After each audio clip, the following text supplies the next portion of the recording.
war by the young you chorio nang randam janabian kulimi yol was young well Roma yagang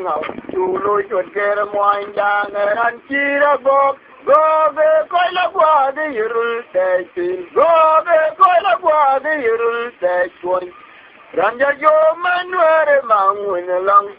yang koror ven we war vidungo tuil na por we yang kwajen dunya lul bu be kai long re we yang ka kai po amanda ni jamba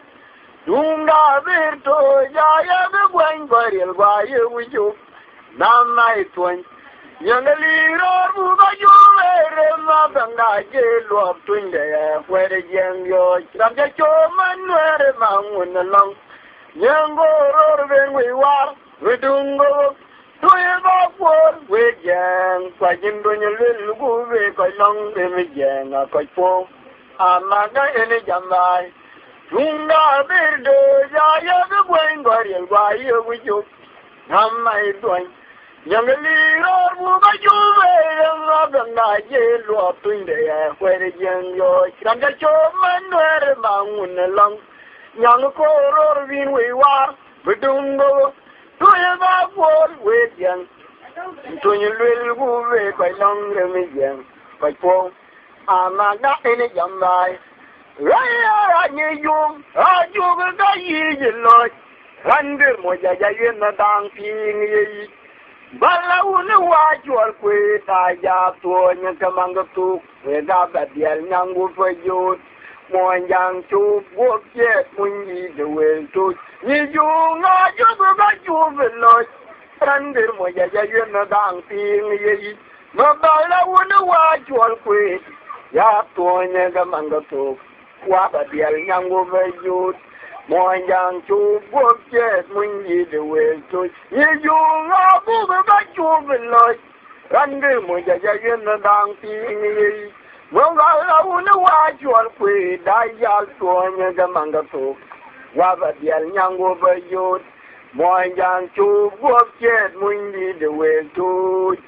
endang yang ba le ba da ye pa de le nyung to yang kwe dwar ji dun malwal haye wi yo ama da ye un ji de mirga wo tiam Tangila eri ma banga ki wa gan kolatang ko ma tere bu mai u bal tang ba ta yo goye munda bu tore tere mel be yelle tang yen a bole ba la ye ta de le ni won ku do bien kwere do ti dunu malwal ay gu chu ama da ye unji de merega wo tiam Tangila eri ma banga ki wa gan kolatang ko ma tere bu mai u bal tang ma kidorio koye munda bu tore tere mel be yelle tang yen a bole ba da ye ta de le ni won ku do bien kwere do ti dunu malwal